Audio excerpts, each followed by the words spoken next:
नमस्कार दोस्तों, PLC star training में एक बार फिर से आपका स्वागत। मेरा नाम राज नायक है। आज के इस वीडियो सेशन में हम लोग जनरेट ऑन डिले टाइम, जिसे हम शॉर्ट फॉर्म में टी ऑन टाइमर कहते हैं, उसे डिस्कस करते हैं। तो वीडियो में आगे बढ़ते हैं, बट आगे बढ़ने से पहले अगर अभी तक आपने मेरा चैनल सब्सक्राइब नहीं किया, अगर आप मेरे चैनल पे नए हैं, तो प्लीज चैनल सब्सक्राइब कर लीजिए और बेल आइकन प्रेस करना बिल्कुल मत भूलिएगा, क्योंकि जब आपने बेल आइकन प्रेस किया हुआ होगा तभी आपको रेगुलर नोटिफिकेशन मिल पाएगा और आपका नॉलेज इनहेंस हो पाएगा। तो शुरू करते हैं वीडियो को। तो सबसे पहला सवाल आता है कि ये टी ऑन टाइमर क्या है, ये जनरेट ऑन डिले टाइमर क्या है। तो जैसा कि नाम से ही क्लियर है कि ऑन डिले, एक आउटपुट जो है उसे क्या करता है, ये ऑन होने में डिले प्रोवाइड करता है, इसीलिए हम इसे ऑन डिले टाइमर। कोई भी आउटपुट है एक फिक्स टाइम के बाद, एक प्रोग्राम टाइम के बाद अगर उसे ऑन करना चाहते हैं तो आप किसका यूज करेंगे, ऑन डिले टाइमर। ठीक है, जनरेट ऑन डिले टाइमर का यूज क्यों होता है, किसी भी आउटपुट को ऑन करा। ठीक है, वैसे ही ऑफ डिले टाइमर का क्या होता है, ऑफ में डिले, ऑफ कराने में डिले प्रोवाइड करता है। तो ऑन डिले टाइमर क्या करता है, आपका ऑन में डिले प्रोवाइड करता है। किसी भी आउटपुट को ऑन कराने के लिए डिले चाहिए तो ऑन डिले टाइमर का आप यूज करते हैं। आप यहाँ देख सकते हैं क्या लिखा है, you can use the generate on delay instruction. ये जो ऑन डिले इंस्ट्रक्शन है, to delay setting of the Q output by the program time PT. किसी भी आउटपुट को पीटी से, एक जो फिक्स टाइम है, इस ड्यूरेशन से डिले प्रोवाइड करने के लिए आप इसका यूज करते हैं। और ये कब ऑन हो जाता है, जैसे ही आपका इंस्ट्रक्शन स्टार्ट होता है, जैसे ही आपका टाइमर स्टार्ट होता है, एलएफएस टाइम शुरू होता है, ये आपका जो है पीटी स्टार्ट हो जाता है। और जैसे ही जो एलएफएस टाइम है वो पीटी के बराबर होता है, आपका आउटपुट हाई होता है। ठीक है, तो आप यहाँ देखेंगे कि पीटी जो है, जैसे ही ईटी की वैल्यू पीटी के बराबर होगी, आपका आउटपुट हाई हो जाएगा। और कब तक हाई रहेगा, जब तक कि इनपुट आपका हाई, स्टार्ट इनपुट जो है वो आपका हाई है, तब तक आउटपुट हाई रहता है। किसी भी समय अगर इनपुट आपका लो हो जाता है, आपका टाइमर सीधा रिसेट टू जीरो होता है। आपने कहा इसे प्रैक्टिकली देखना चाहता हूं मैं, उसके लिए मैंने यहाँ पे ये प्रोग्राम स्क्रीन या ये पोर्टल वर्जन 16 का ओपन किया हुआ है। आप इसमें करेंगे, ये आपको इंस्ट्रक्शन कहाँ मिलेगा, टी ऑन। तो ये आप देखते हैं, इंस्ट्रक्शंस ओपन करते हैं, इसमें आपका जो है टाइमर ऑफ, इसको जब आप एक्सपेंड करते हो तो यहाँ पे टी ऑन इंस्ट्रक्शन। अपने पिछले वीडियो में मैंने टीपी इंस्ट्रक्शन के बारे में बताया, तो अगर आपने वो वीडियो नहीं देखा है वो भी आप देख सकते हैं और अपना नॉलेज इनहेंस कर सकते हैं। बट आज का जो टॉपिक है हमारा वो है टी ऑन। टी ऑन मुझे कनेक्ट करना है, इसमें मैंने टी ऑन पे क्लिक किया। टी ऑन पे जैसे ही क्लिक किया मैंने, यहाँ पे टी ऑन आपका कनेक्ट हो जाएगा। और कनेक्ट कनेक्ट होने के साथ ही आप देखेंगे एक डेटा ब्लॉक भी आपका ओपन हो जाएगा। अब ये डेटा ब्लॉक जो है क्या करता है, आपको मैंने बताया था, हर टाइमर को एक स्पेसिफिक एड्रेस चाहिए। सारा जो टाइमर है वो उसको अपना अपना डेटा ब्लॉक होता है, टीआईए, उसकी एड्रेसिंग डेटा ब्लॉक के फॉर्म में होती है। और वो बाय डिफॉल्ट आपका जो है यहाँ पे आ गया। आपको कुछ नहीं करना, आपको बस ओके करना है। ओके करते ही इस टाइमर को अपनी एड्रेसिंग मिल जाएगी। यहाँ देखें DB1 दिख रहा है। अब यहाँ देखें दो इनपुट्स है, एक आपका IN और PT। PT में मैं टाइम डालता हूँ जो भी डिले मुझे चाहिए, और इनपुट में मुझे इनपुट टैग लेना पड़ता है, कोई भी बुलेन, कोई भी डिस्क्रीट। ये क्यू है, यहाँ कोई भी आप डिस्क्रीट बुलेन आउटपुट ले सकते हैं। और ये ET है, यहाँ पे आप डबल वर्ड में कोई भी टाइम यहाँ पे शो कर सकते हैं। क्या क्या यहाँ लेता है, टाइम, डिंट और डबल वर्ड, कोई भी डेटा फाइल आप यहाँ पे ले सकते हैं। अब इसके लिए मुझे टैग की जरूरत होगी, तो तीन टैग यहाँ दिखे आपको, स्टार्ट, आउटपुट और एलएफएस टैग। और एक जो है वो है रीसेट। अगर कभी आपको टाइमर को रीसेट करना होगा तो आपके लिए ये इंस्ट्रक्शन है, RT रीसेट टाइमर, उसका भी हम यूज करेंगे। तो टोटली चार टैग्स मुझे डिफाइन करने हैं। वो कहाँ पे होंगे, यहाँ आप देखेंगे प्रोजेक्ट ट्री में PLC टैग। तो एक्सपैंड करते हैं और शो ऑल टैग पे क्लिक करते हैं। शो ऑल टैग्स पे आपने जितने भी टैग डिफाइन करने हैं वो कर लिया। पहला टैग मैंने लिया स्टार्ट, दूसरा टैग है मेरा रीसेट, ये बाय डिफॉल्ट आपका बुलेन दिखा रहा है, यहाँ इसकी एड्रेसिंग है। तीसरा टैग है आपका कुछ भी, जो भी एलईडी इंडिकेटर है, आपका मोटर है, कुछ भी है, वो टैग आप ले सकते हैं। बट आउटपुट की जो एड्रेसिंग होती है वो क्यू के फॉर्म में होती है, तो यहाँ मैंने Q0.0। अब मुझे देखना है टाइम किसकी, LFS टू टाइम। तो यहाँ मैंने लिख लिया।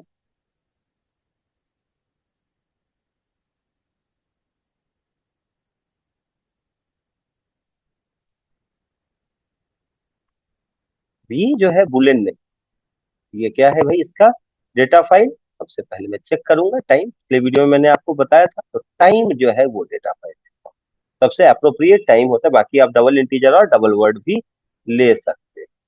टाइम दिखा मुझे, ये टाइम के लिए जो है टाइम डबल वर्ड में सेव होता है, तो यहाँ मैंने MD 0। तो ये इस तरीके से मैंने सारे टैग्स डिफाइन कर दिए। अब मुझे क्या करना है भाई, टाइमर को ये टैग्स प्रोवाइड करना। सबसे पहले यहाँ पे इनपुट ले लिया, डिस्क्रीट इनपुट है, इसे मैं क्या दूंगा, स्टार्ट टैग तो कर दिया।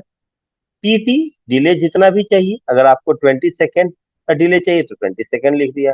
अगर आपको साथ में 234 मिली सेकेंड, मतलब कुछ भी एक रैंडम नंबर मैं ले रहा हूँ, आप कोई भी डिले जो अप्रोप्रिएट चाहिए आपको, आप उसका यूज कर सकते हैं। एंटर कर दिया, क्यू में मुझे आउटपुट चाहिए, यहाँ पे मैंने आउटपुट टैग ले लिया, और ये ET है, ET के लिए MD 0 लिया है मैंने। आपके लिए पास टाइम, इस तरीके से आपने टाइमर को क्या किया, एड्रेसिंग प्रोवाइड कर दी। अगर आपको कभी टाइमर को रीसेट करने की जरूरत होती है, आप चाहते हो कि रिपीट कर जाए, तो इसके आउटपुट के साथ आप रीसेट कर सकते हो। सिक्वेंशियल प्रोसेस में काफी जरूरत होती है रीसेट। और अगर आप अलग से चाहते हो, वैसे क्या होता है कि सिग्नल ऑफ होते ही टाइमर आपका रीसेट टू 0 होता है, बट आप चाहते हो कि इनपुट मिलता रहे, उस समय में इसे रीसेट टू 0 कर सकते हो। इसके लिए आपने क्या किया, एक रीसेट इनपुट ले लिया, ऑलरेडी मैंने टैग डिफाइन किया है रीसेट, और उसके साथ ये जो इंस्ट्रक्शन है ना RT, तो आप क्लिक करेंगे यहाँ पे, इस पे एड्रेसिंग चाहिए मुझे।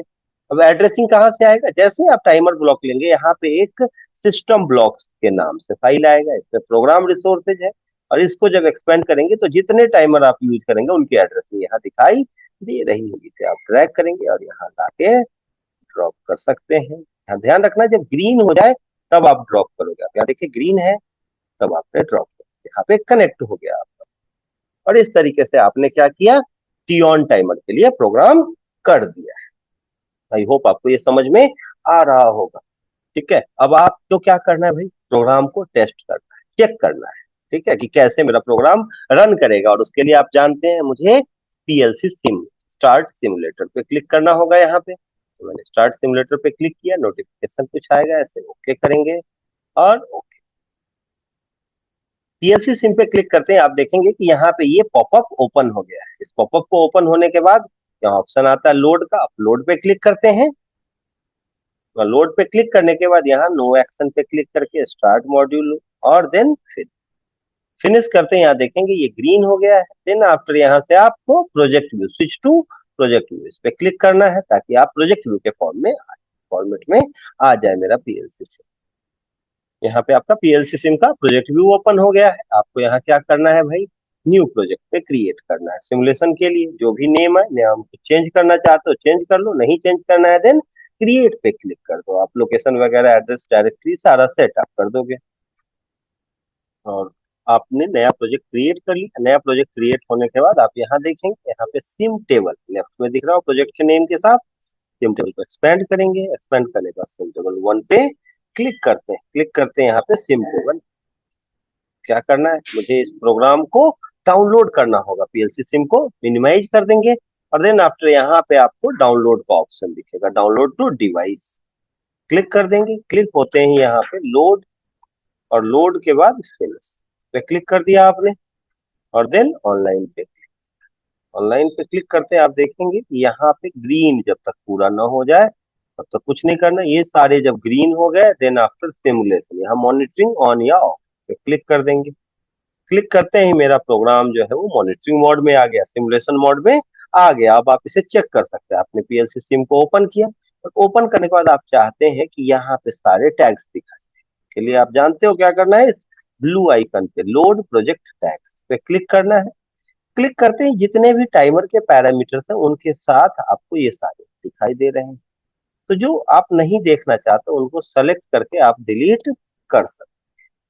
वन बाई वन मैंने ऊपर जो टाइमर के पैरामीटर्स हैं इनकी जरूरत मुझे नहीं है, जो टैग्स मैंने लिए हैं मैं उनको मॉनिटर करना चाहता हूँ, तो मैंने उनके साथ यहाँ कनेक्ट कर दिया। अब आप देखेंगे रन मोड पे है मेरा PLC, तो आपको क्या करना है, जैसे ही मैं स्टार्ट हाई करूंगा, आप देखिए मेरा टाइमर स्टार्ट हो गया। ठीक है, और टाइमर देखिए यहाँ पे ये ET है, MD 0 पे दिख रहा है। इसकी वैल्यू जैसे ही PT के बराबर होगी 20 सेकेंड 234 मिली सेकेंड, आपका आउटपुट यहाँ भी हाई दिखेगा और यहाँ यहाँ देखेंगे आप कि आउटपुट आपका हाई हो जाएगा। जैसे ही 20 सेकेंड 234 मिली सेकेंड पे पहुंचा ईटी की वैल्यू, आउटपुट हाई हो जाएगा। और कब तक हाई रहेगा? जब तक कि आप इसे फिर से जीरो नहीं कर। और अगर बीच में भी कभी, जैसे आपने ऑन किया, टाइमर मेरा रन हो रहा है, और बीच में अगर कभी आपने इनपुट का स्टेटस चेंज किया, तो क्या होता है? टाइमर फिर से रीसेट टू जीरो हो जाता है। मींस टाइमर आपका बंद हो जाता है, टाइमर का चलना है, ईटी का रन होना बंद हो जाता है।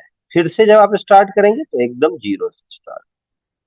ठीक है, तो आई होप आप समझ पा रहे हो कि ऑन टाइमर को कंटिन्यूअस सिग्नल की जरूरत है, इनपुट इसका कंटिन्यूअस हाई होना जरूरी है। तो अगर कभी पुश बटन या सेंसर्स के साथ काम करेंगे तो होल्डिंग की जरूरत को होती है। अगर टोगल के साथ कर रहे हैं, अभी मैंने टोगल बटन लिया हुआ है तो काम हो रहा है।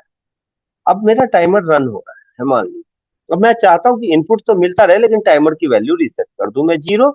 और उसके लिए मैंने ये रीसेट बटन लिया है और यहाँ पे आउटपुट कनेक्ट किया है, टाइमर का एड्रेस दिया है उस रीसेट को। देखिए जैसे ही ये पहुंचेगा आउटपुट, कभी भी मैं चाहूं तो इसे रीसेट कर सकता हूँ टाइप को, बट मैं चाहता हूं कि आउटपुट आपको दिखे। अब जैसे ही मैंने यहाँ पे I0.1 को हाई किया, क्या हो गया? Reset to zero. यहाँ आप देख सकते हैं ईटी में, यहाँ पे भी आप देख सकते हैं क्या हो गया? जीरो। और जैसे ही मैं रीसेट को रिलीज करूंगा फिर से टाइमर स्टार्ट। क्यों? क्योंकि इनपुट तो हाई है। ठीक है, तो ये आपको देखना। अगर सिग्नल ऑफ कर दिया तो टाइमर परमानेंटली ऑफ हो जाएगा, फिर से मुझे ऑन करना पड़ेगा। तो आई होप आपको ये समझ में आ रहा होगा। समझना बहुत जरूरी है। अगर दिक्कत हो तो आप मुझे कभी भी कांटेक्ट भी कर सकते हैं, बट ये तब तक आपको समझ में नहीं आएगा जब तक कि आप इसकी प्रैक्टिस नहीं करेंगे। बिना प्रैक्टिस कुछ नहीं आता, तो प्रैक्टिस जो है वो बहुत इंपॉर्टेंट। अब हम आगे बढ़ते हैं। अब आपने कहा मुझे प्रोग्राम में एडिटिंग करनी है, कैसे करूँ? तो एडिटिंग करने के लिए आप ऑफलाइन को क्लिक करते हैं या मॉनिटरिंग को जो है वो क्लिक करते हैं। अब मैं चाहता हूं कि सिक्वेंशियल प्रोसेस है मेरा, इसके लिए मुझे नेटवर्क ऐड करना है। ठीक है, सिक्वेंशियल प्रोसेस है मेरा, तो उसने एक टाइमर के साथ दूसरा, दूसरे के साथ तीसरा, तीसरे के साथ चौथा, ये सारा यूज करना है। कॉपी किया और इसको यहाँ पे पेस्ट कर दिया, ताकि मैं सेकेंड रन में टाइमर का आउटपुट यूज कर सकूं। अब यहाँ पे मुझे क्या करना है? आउटपुट यूज करना है। मैं चाहता हूं कि टाइमर का जो ये आउटपुट है, ये यहाँ पे मैं कनेक्ट कर दूं। ये ग्रीन हो जाए इसको आप छोड़, आउटपुट आ गया। और यहाँ क्या लेना है मुझे? टाइमर की एड्रेसिंग, एनो के ऊपर टाइमर के आउटपुट की। ठीक है, तो यहाँ पे क्या लिखता हूं मैं? जो भी टाइमर का एड्रेस होगा यहाँ पे ड्रैग करके यहाँ ले आएंगे, बट एड्रेस नहीं ले गए। तो क्या करना होता है? डॉट। जैसे ही डॉट लिखते हैं इसके बिट्स यहाँ दिखा, तो डॉट क्यू पे क्लिक कर दिया। आप टाइप भी कर सकते हो डॉट क्यू। तो ये इस तरीके से आप टाइमर के आउटपुट को नेक्स्ट नेटवर्क में पास कर सकते हैं। या यहाँ पे आप कोई मेमोरी बिट हाई करा देते हैं और उस मेमोरी बिट से फिर पास कर सकते हैं। बट तरीका यही है कि आप टाइमर का ही आउटपुट यूज करें। तो ये तरीका है। चेक करते हैं कि क्या इस तरीके से आप आउटपुट को हाई करा सकते हैं, या इसका यूज हम कब करते हैं? जब अगर डायरेक्टली आउटपुट हाई करना हो तब तो आप आउटपुट यहाँ पे कनेक्ट करें। लेकिन दो तीन चार टाइमर के आपके पास प्रॉब्लम्स, आपका जो कंडीशन है वो तीन चार टाइमर, तो उन तीन चार टाइमर्स के साथ काम करने के लिए आपको जो है जरूरत होती है कि भाई अगले नेटवर्क में आप टाइमर के आउटपुट को पास करें। कि पहले का जैसे आउटपुट हाई हुआ दूसरा टाइमर ऑन हुआ, दूसरे का हाई हुआ तीसरा टाइमर ऑन हुआ, तो ये प्रोसेस है। तो मैंने अब इसे चेक करना है। चेक करने के लिए डाउनलोड किया प्रोग्राम को, डाउनलोड करने के बाद ऑनलाइन पे क्लिक करते हैं। जब ये ग्रीन हो गया देन मॉनिटरिंग ऑन। अब आप यहाँ चेक करेंगे कि भाई जैसे ही सिस्टम मेरा ऑन हो गया है, यहाँ जैसे ही आप ऑन करेंगे इनपुट को, आपने स्टार्ट ऑन किया, ये आपका एलिपस टाइम स्टार्ट हो गया है। और आपका आउटपुट कब हाई होगा? After 20 second. और कभी भी रीसेट अगर आप ऑन कर देंगे तो टाइमर का रीसेट टू जीरो हो जाएगा। ठीक है, लेकिन चूंकि पीछे से सिग्नल मिलता रहेगा इसलिए वो चालू हो सकता है। और अगर सिग्नल कट कर देंगे तो परमानेंट, सारा प्रोसेस वही है, बट आउटपुट को आपने नेक्स्ट नेटवर्क में कनेक्ट कर। जैसे ही ऑफ करता हूं मेरा आउटपुट ऑफ हो जाता है और टाइमर रीसेट टू जीरो।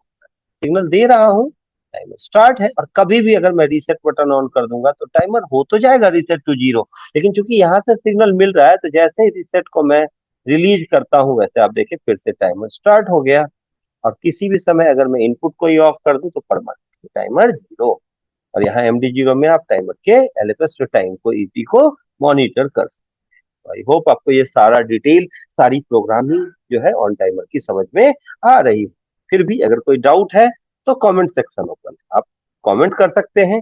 और अगर कोई ऐसा डाउट है कि आपको लगता हो मुझे आपको मुझसे पूछना चाहिए, तो स्क्रीन पे आपको मेरा कॉन्टेक्ट डिटेल दिख रहा है, आप मुझे मेल कर सकते हैं, आप मुझे कॉल कर सकते हो और आप मुझे व्हाट्सएप कर सकते हैं। किसी भी फॉर्म से हमें आप मुझसे कॉन्टेक्ट कर सकते हैं। अगर आपको PLC ट्रेनिंग की रिक्वायरमेंट, अगर आप Siemens TIA पोर्टल सीखना चाहते हैं, Siemens की किसी भी PLC S7 200 300 400 1200 1500 लोगो PLC, छोटे से छोटा PLC, एंट्री लेवल PLC और एडवांस लेवल PLC, कोई भी PLC सीखना चाहता है उसके लिए आप मुझसे कॉन्टेक्ट कर सकते हैं। ऑनलाइन ऑफलाइन दोनों मोड में तो ट्रेनिंग प्रोवाइड कराते हैं। सीमेंस के अलावा भी अगर किसी ब्रांड की PLC, स्कैडा, HMI, VFD जैसे कि आपका Snyder, Mitsubishi, Rockwell automation, delta, Omron, किसी भी ब्रांड के PLC पे, स्कैडा पे, HMI पे, VFD पे आपको ट्रेनिंग लेनी है। अगर आप ऑटो कैड की ट्रेनिंग भी चाहते हैं, मीन्स किसी भी टेक्नोलॉजी ऑटोमेशन से रिलेटेड, इलेक्ट्रिकल से रिलेटेड, मैकेनिकल से रिलेटेड किसी भी टेक्नोलॉजी पे आपको ट्रेनिंग की रिक्वायरमेंट है, आप मुझे कॉन्टेक्ट कर सकते हो। बस आपके एक कॉल दूरी। उम्मीद है वीडियो आपको समझ में आया होगा।